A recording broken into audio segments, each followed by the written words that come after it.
কয়েক বছর আগে প্যাটার্নস অফ এভিডেন্স সিরিজের পরিচালক সিনেমাটোগ্রাফার টি মাহনি রন ও তাঁর কাজ নিয়ে আমাদের সাক্ষাৎকার নেন। যদিও টিমের বর্তমান সিনেমাটি নির্গমন নিয়েছিল, তিনি রন ওয়ায়াট সম্পর্কে আরও জানতে চেয়েছিলেন। তিনি কে এবং কিভাবে তিনি এতটা অনুপ্রাণিত হয়েছিলেন। একজন দক্ষ সাক্ষাৎকার গ্রহণকারী হিসেবে তিনি এমনভাবে গুরুত্বপূর্ণ তথ্য ও দৃষ্টিভঙ্গি তুলে ধরেন যা অনেক সময় সাক্ষাৎকারদাতা নিজেও উল্লেখ করার মতো গুরুত্বপূর্ণ মনে করেন না। টিম আমাকে অনুমতি দিয়েছেন যাতে আমি আমাদের সাক্ষাৎকারের সেই ফুটেজ ব্যবহার করতে পারি যেগুলো তিনি তাঁর সিনেমায় ব্যবহার করেননি, এবং এই অংশে তিনি জানতে চেয়েছিলেন কিভাবে রন ওয়ায়াট চুক্তির সিন্দুক খুঁজতে অনুপ্রাণিত হয়েছিলেন। এটা বেশ বিস্ময়কর যখন আপনি ভাবেন তুরস্ক আর বাহরাইন যাওয়া এবং কায়রো এবং মিশর ও সৌদি আরবের বিভিন্ন জায়গা আর ইসরায়েল ও জেরুজালেম। কত বছর ধরে এটা চলছিল? আসলে রন ৭৭ সালে ভ্রমণ শুরু করেন আর ৯৯ সালে তার মৃত্যু হয়, এবং এই পুরো সময়টাই তিনি ভ্রমণেই ছিলেন, মোট ২২ বছর। ২২ ২২ বছর বাইরেই ছিলেন। হ্যাঁ, আর তিনি খরচ করছিলেন সবকিছু আর যা কিছু ছিল। এই কাজের জন্য। আর আমি জানি অনেকেই সমালোচনা করত, কারণ তিনি একজন প্রত্নতত্ত্ববিদ ছিলেন না। ঠিক। কিন্তু আপনি বলছেন, মানে তিনি কি কাউকে রাজি করাতে পারছিলেন না যেন কেউ তাঁর সঙ্গে গিয়ে এগুলো দেখে আসে, নাকি এটা তাঁর জন্য কঠিন ছিল? শক্ত ছিল। মাঝে মাঝে কেউ কেউ আগ্রহ দেখাত, কিন্তু খুব বেশি নয়। আপনার মনে হয় তারা কেন আগ্রহী ছিল না? আমি জানি না, আমি এটা বুঝতে পারি না, কারণ আমি তো আগ্রহী ছিলাম, শুনেই এটা করতে চেয়েছিলাম, কিন্তু খরচ অনেক। এমন অনেক মানুষ নেই যারা হঠাৎ করে সব ফেলে রেখে এত টাকা খরচ করে ভ্রমণ করতে পারে। আর সত্যি সত্যি জড়িয়ে পড়তে হলে তাদের এটা বিশ্বাস করতেও হবে। মানুষ খুঁজে পাওয়াটা কঠিন ছিল। এই কারণেই সে আমাকে বিয়ে করতে বলেছিল। সে বলেছিল আমার সাহায্য দরকার, আমার পাশে কেউ নেই। ওটা দুঃখজনক ছিল। হ্যাঁ, তো সে ছিল একা বাবা, তিনটা সন্তানকে বড় করছিল। আর তারপর তোমরা বিয়ে করেছিলে। হ্যাঁ, সাহায্য করো। ঠিক এটাই। মানে, সে তার সবকিছু হারিয়েছিল, ইন্টারনাল রেভিনিউ এসে সব নিয়ে গিয়েছিল। তার থাকারও কোনো জায়গা ছিল না। তাই এটা ছিল এক অদ্ভুত গল্প। হ্যাঁ, কারণ আমি জানি পরে সে জেরুজালেমেও গিয়েছিল। আর চ্যালেঞ্জগুলোর মধ্যে নোয়ার নৌকা খোঁজাটা বেশ আকর্ষণীয় ছিল, কারণ সে 1960 সালের গঠনটাই অনুসরণ করছিল। তারপর আমরা লাল সাগর পারাপারের খোঁজ শুরু করলাম। হ্যাঁ, তারপর সে আরও বড় কোনো সম্ভাবনার খোঁজে বেরিয়ে পড়ল। কিভাবে দুনিয়াতে এটা ঘটল? ও কখনোই এটা নিয়ে ভাবেনি। 1978 সালে ওর একদম প্রথম সফরে রথের যন্ত্রাংশ খুঁজতে যাওয়ার জন্য, সে তখন নুয়েবা বিচে ছিল, আর ওরা সবাই সাঁতার কাটছিল, আর ওই এক সময় ওদের গায়ে কোনো যন্ত্রপাতি ছিল না। ওরা খুব গভীরে ডুব দিচ্ছিল না, সে শুধু পানির উপরিভাগে সাঁতার কাটছিল, আর ওর পা ভীষণ রোদে পুড়ে গিয়েছিল, আর সে হাঁটতেই পারছিল না। সে পরের দিন উঠে দেখল নিজের ফ্লিপারও পড়তে পারছে না।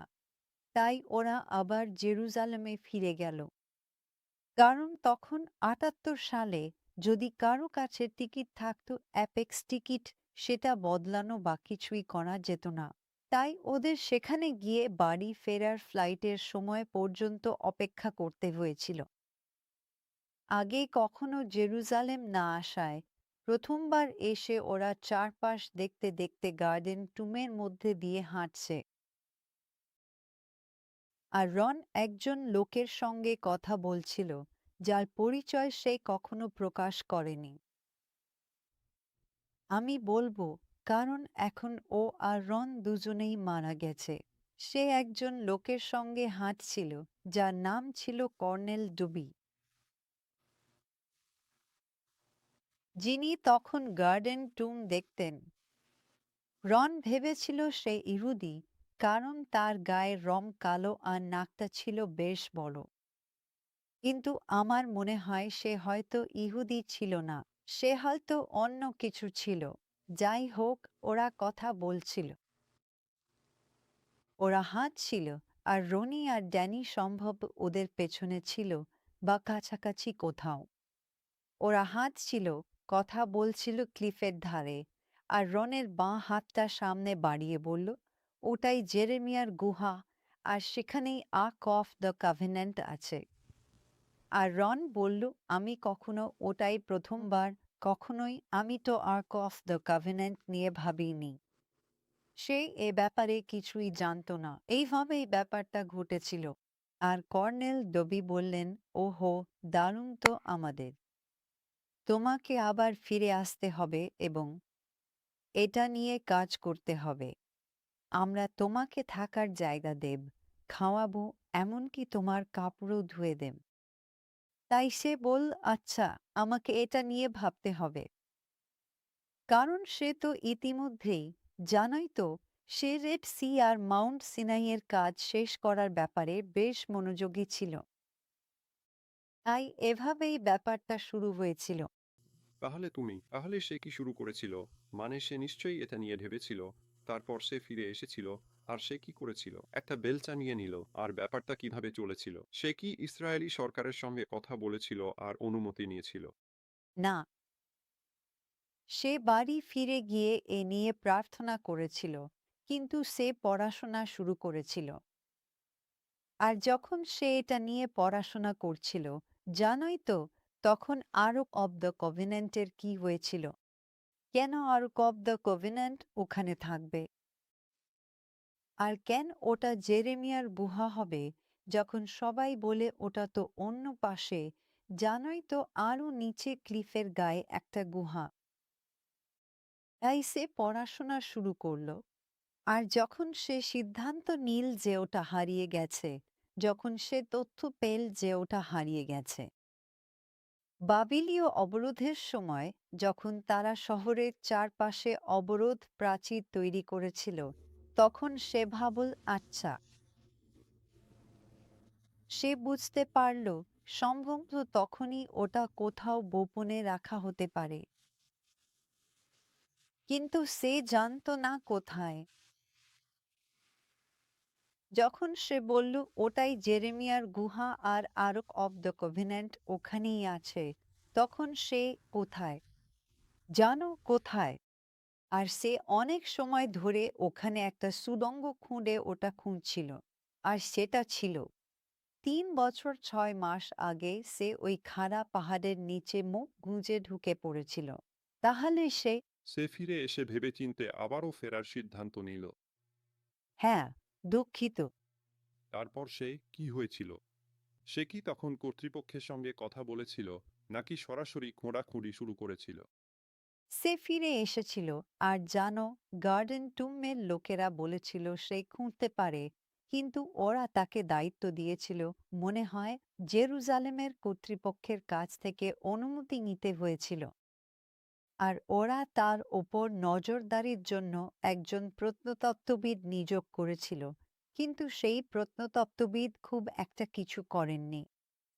তাই সে, রনি আর ড্যানি মিলে খুঁড়ে যেত, আর যখন কাজ শেষ হতো তখন তারা তাদের আবিষ্কার বা যেটা পেত সেটা জানাতে যেত।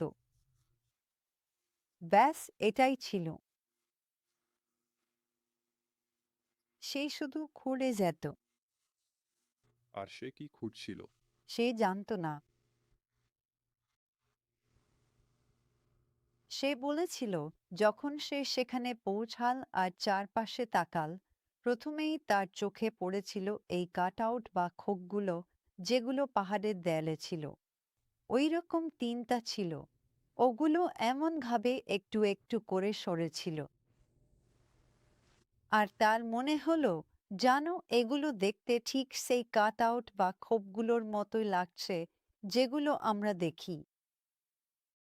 আর অন্যান্য জায়গায় যেখানে তারা জানতো রাজারা আর অন্য লোকেরা পাথরের ফলক বসাত, জানো তো, যেগুলোর ওপর বার্তা লেখা থাকতো। তাই সে বলল এটা নিশ্চয়ই কোনো ধরনের বার্তার জন্যই বানানো। আর তারপর সে ধীরে ধীরে বিশ্বাস করতে শুরু করল এখানেই ক্রুশবিদ্ধকরণ হয়েছিল।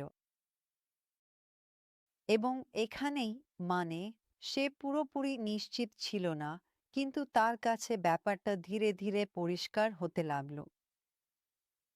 সে বিশ্বাস করতে শুরু করল এই খোপগুলোই সেই জায়গা যেখানে পিলাতুস বানানো সাইনগুলো রাখা হয়েছিল, জানো তো, যেখানে লেখা ছিল নাজারেথের যিশু ইহুদিদের রাজা, 3টি ভিন্ন ভাষায়। তাই সে চারপাশে খুঁজতে লাগল কোনো ক্রুশের গর্ত বা এরকম কিছু আছে কিনা দেখতে। এটাই কি তাহলে ক্রুশবিদ্ধকরণের স্থান? কিন্তু সে শেষ পর্যন্ত যা জানতে পারল তা হল ওগুলো ছিল জেরুজালেমের বহুবার ধ্বংসের স্তরের ভরাট করা মাটি। মাটি খুঁড়তে শুরু করলে সে মাটির পাত্রের টুকরো ও প্রদীপ পায়। সেগুলোর বেশিরভাগই সে জমা দেয়। আমাদের কাছে শুধু কিছু ছোট টুকরো আছে। যতবার জেরুজালেম ধ্বংস হয়েছে, যা বহুবার ঘটেছে, সব মাটি হয়ে গেছে। তাই সে গভীরে যেতেই খুঁজে পেল প্রমাণ, যেগুলো তার মনে হয়েছিল আরো গভীরভাবে তদন্ত করা দরকার।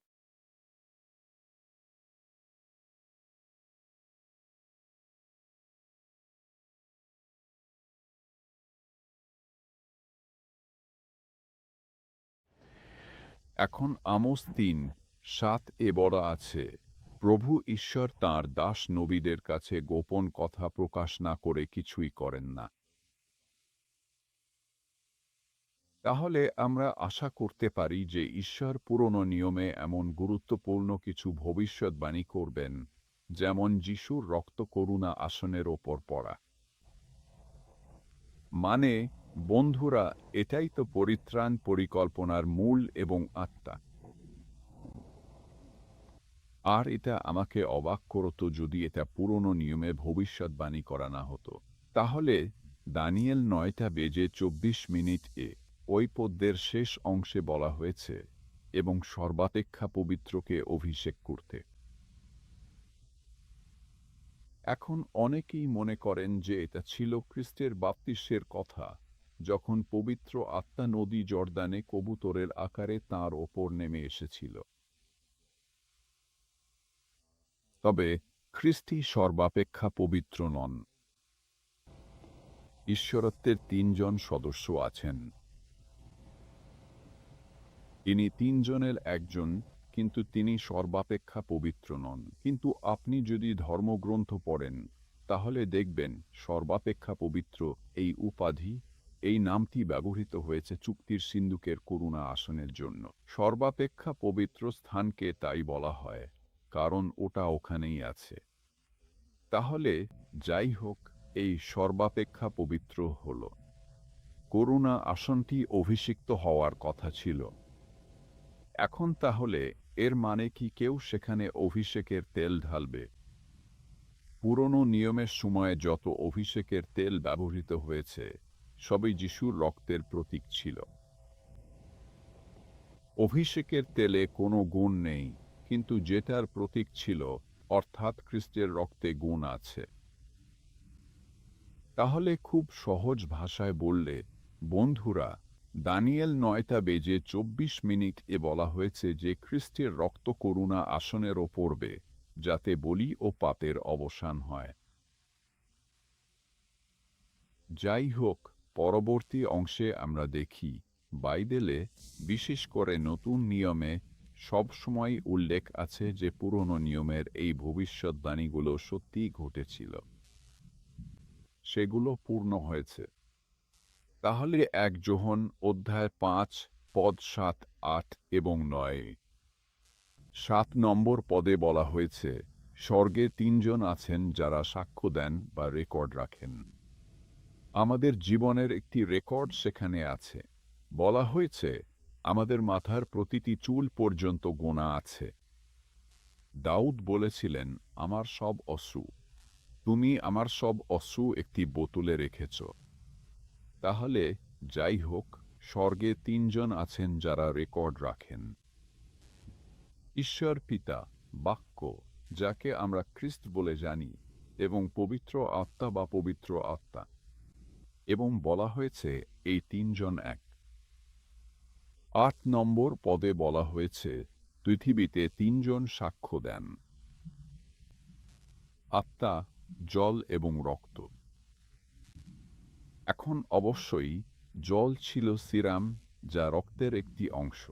রক্ত, প্লেটলেট, যা মৃত্যুর পর আলাদা হয়ে যায়। যাই হোক, এরপর ৯ নম্বর পদ, যা অত্যন্ত গুরুত্বপূর্ণ, সেখানে বলা হয়েছে, যদি তুমি মানুষের সাক্ষ্য গ্রহণ করো, তাহলে ঈশ্বরের সাক্ষ্য আরও বড়। এবং এটাই ঈশ্বরের সাক্ষ্য তার পুত্র সম্পর্কে, আত্মা, জল এবং রক্ত। এখন ১ তিমথিও, দ্বিতীয় অধ্যায়, ৫ ও ৬ নম্বর পদ। এখানে বলা হয়েছে একজনই ঈশ্বর, এবং ঈশ্বর ও মানুষের মধ্যে একজনই মধ্যস্থতাকারী, আর তিনি হলেন মানুষ, খ্রিস্ট যিশু, যিনি নিজেকে দিয়েছেন আমাদের সকলের জন্য মুক্তিপণ, যা নির্দিষ্ট সময়ে সাক্ষ্য দেওয়া হবে। ঠিক আছে, তখনকার সময়ে কেউই সম্ভবত বুঝতে পারেনি যে খ্রিস্টের রক্ত করুণা আসনের ওপরে ছিল। তারা ঐশ্বরিক প্রেরণায় কথা বলতেন। তারা হয়তো সেটা জানতেন বা জানতেন না। কিছু নবী ঈশ্বর যখন তাদের মাধ্যমে কথা বলতেন, তখন নিজেরাই নিজেদের কথার অর্থ নিয়ে বিভ্রান্ত হতেন। এটা অনেকটা এমন, যেমন আমার মুখ থেকে বেরিয়ে এলো, জানো, ওটাই জেরেমিয়ার গুহা, আর সেখানেই চুক্তির সিন্দুক আছে। এখন আমি নিজেকে নবী বলে দাবি করি না, কিন্তু বলছি, এরকম অভিজ্ঞতা সত্যিই মাথা ঘুরিয়ে দেয়। আর নবীরা, তারা অনেক কিছুই বলেছিলেন, যেগুলো তারা সম্ভবত সত্যিই জানতেন না। সম্পর্কে ব্যক্তিগতভাবে, যাই হোক, এটা আমাদের বলে যে খ্রিস্টের রক্ত করুণা আসনের ওপর পড়ার কথা ছিল। এটা আমাদের জানায় যে এটা ঘটেছিল, এবং ঈশ্বর এই সাক্ষ্য বা এই প্রমাণ আত্মা, জল আর রক্ত ঠিক সময়ে ব্যবহার করবেন। দেখুন, বন্ধুরা, আপনি আর আমি সেই সময়েই বেঁচে আছি। ঈশ্বর তাঁর সঙ্গে মুখোমুখি দেখা করার জন্য এবং সেই অভিজ্ঞতা টিকে থাকার জন্য একটি জাতিকে প্রস্তুত করছেন। আর তাই তিনি তাঁর পুত্র কি করেছিলেন, সেই সাক্ষ্য প্রকাশ করছেন। এখন তাহলে, যখন খ্রিস্ট আমাদের জন্য প্রাণ দিলেন, তখন তিনি এটাই সম্পন্ন করলেন। আমরা সবাই পাপ করেছি এবং ঈশ্বরের মহিমা থেকে বঞ্চিত হয়েছি। এবং বলা হয়েছে, পাপের মজুরি মৃত্যু, তাই মৃত্যু সব মানুষের ওপর এসেছে, কারণ সবাই পাপ করেছে। আপনি, আমি আর আদম ও ইভা যে ফলই খেয়েছিলেন, তারপর পৃথিবীতে যারা জন্মেছে, সবাই এক অনিবার্য মৃত্যুদণ্ডের অধীনে ছিলাম। যতক্ষণ না খ্রিস্ট আমাদের জন্য প্রাণ দিলেন। অবশ্যই, বাইবেল আমাদের বলে যে এটা পৃথিবী সৃষ্টির আগেই পরিকল্পিত ছিল। যাই হোক, বাইবেলে আমাদেরকে ভবিষ্যৎবাণী দেওয়া হয়েছে কি ঘটবে খ্রিস্ট যা করবেন তার ফলে। এটা আছে ইশায় 26:19। এখানে বলা হয়েছে, তোমার মৃতেরা একসাথে জীবিত হবে, আমার মৃতদেহের সাথে তারা উঠবে। বলা হয়েছে, জেগে ওঠো ও গান গাও, ধুলোয় শায়িতরা, কারণ তোমাদের শিশির হবে উদ্ভিদের শিশিরের মতো, আর পৃথিবী মৃতদের ফিরিয়ে দেবে নতুন নিয়মের পূর্ণতা বর্ণিত। মথি 27:50 বিয়োগ 53 অনুযায়ী তিনি পুনরায় চিৎকার করে প্রাণত্যাগ করলেন। মন্দিরের পর্দা ওপরে থেকে নিচ পর্যন্ত ছিঁড়ে গেল। পৃথিবী কেঁপে উঠল, পাথর ফেটে গেল, আর কবরগুলো খুলে গেল। আর অনেক সাধু যারা ঘুমিয়েছিলেন তারা উঠে দাঁড়ালেন। যখন তিনি খ্রিস্ট উঠলেন, তখন তারাও উঠলেন এবং পবিত্র নগরীতে অর্থাৎ জেরুজালেমে গেলেন এবং অনেকেই তাদের দেখেছিল। এরপর ইফিসীয়দের চিঠিতে, আমি ঠিক জানি না কোন পদে, তবে ইফিসীয়দের কোথাও আছে, সেখানে বলা হয়েছে, যখন তিনি উচ্চে আরোহণ করলেন, তখন তিনি বন্দিত্বকে বন্দী করলেন এবং মানুষকে উপহার দিলেন। আচ্ছা, জন যখন স্বর্গের দর্শন পেয়েছিলেন, তখন সেখানে ছিল 4 ও 20 জন প্রবীণ বা 24 জন প্রবীণ, যারা ঈশ্বরের সিংহাসনের চারপাশে ছিল, এবং মনে হয় এরা সেই সব লোকদের মধ্যে কেউ কেউ যারা খ্রিস্ট কবর থেকে উঠার সময় পুনরুত্থিত হয়েছিলেন এবং এখন সেখানে আছেন। তুমি জানো, 4 ও 20 জন প্রবীণদের যা করার কথা তারা তাই করছেন। যাই হোক বন্ধুরা, যখন আমরা স্বর্গে যাব, আমরা 4 ও 20 জন প্রবীণের একজন হব না, কিন্তু সেখানে করার মতো আরও অনেক দারুণ জিনিস আছে। তাহলে এখন যখন যিশুর রক্ত করুণা আসনে স্পর্শ করল, তখন যারা শয়তানের আইনগত বন্দী ছিল তারা মুক্তি পেল। আইনগত বন্দীরা। বাইবেলে জিজ্ঞাসা করা হয়েছে, আমার মনে হয় এটা জিরমিয়াতে আছে, সেখানে বলা হয়েছে, শক্তিশালী থেকে কি শিকার ছিনিয়ে নেওয়া যাবে, আর আইনগত বন্দীকে কি মুক্ত করা যাবে? এবং সেখানে বলা হয়েছে, শিকার শক্তিশালী থেকে ছিনিয়ে নেওয়া হবে এবং আইনগত বন্দীকে মুক্ত করা হবে। এবং তারপর বাইবেলের সবচেয়ে সুন্দর প্রতিশ্রুতিগুলোর একটি, আমি তার সঙ্গে লড়ব, যে তোমার সঙ্গে লড়ে, এবং তোমার সন্তানদের রক্ষা করব। ঠিক আছে, আমাদের দান দিয়ে কেনা হয়েছে, বন্ধুরা। উদ্ধার পেতে হলে আমাদের শুধু পিতার কাছে যেতে হবে পুত্রের নাম ও রক্তের মাধ্যমে, এবং ক্ষমা ও পুনর্বাসনের জন্য প্রার্থনা করতে হবে। আর যদি আপনি চান এই অভিজ্ঞতা আরও সুন্দর হোক, অনেক কম কঠিন হোক, ঈশ্বরের কাছে প্রার্থনা করুন যেন তিনি আপনাকে শেখাতে, মনে রাখতে এবং বিনয়ী ও যত্নশীলভাবে সব কিছু ভাগ করে নিতে সাহায্য করেন, যা তিনি চান আপনি ভাগ করে নিন। কারণ তিনি আমাদের বলেন, তোমাদের দিতে পারা উচিত। তোমার মধ্যে যে আশা আছে তার কারণ যারা জানতে চায়, তাদের কাছে তা ব্যাখ্যা করো। তাই যদি আমরা প্রার্থনা সহকারে আমাদের বাইবেল পড়ি, যদি আমরা ঈশ্বরকে সাহায্য করার জন্য বলি, যেমন আমি একটু আগে বললাম, যিশুর নামে ও রক্তে, তিনি অবশ্যই সাহায্য করবেন। এইভাবেই তিনি আমাদের সাহায্য করবেন। আর বন্ধুরা, যখন আমরা নিজেদের নিয়ে চিন্তা করা বন্ধ করি এবং ঈশ্বরকে বলি যেন তিনি আমাদের ব্যবহার করেন অন্যদের তাঁকে খুঁজে পেতে ও উদ্ধার পেতে সাহায্য করার জন্য, তখন জীবন অনেক সহজ হয়ে যায়। যখন আমরা নিজের দিকে না তাকিয়ে অন্যের দিকে তাকাই, আমরা আর স্বার্থপরভাবে প্রার্থনা করি না, আমরা অন্যদের জন্য প্রার্থনা করি। আর ঈশ্বর আমাদের প্রয়োজন জানেন। তিনি বলেন, তুমি চাওয়ার আগেই আমি জানি তোমার কি দরকার। ধন্যবাদ।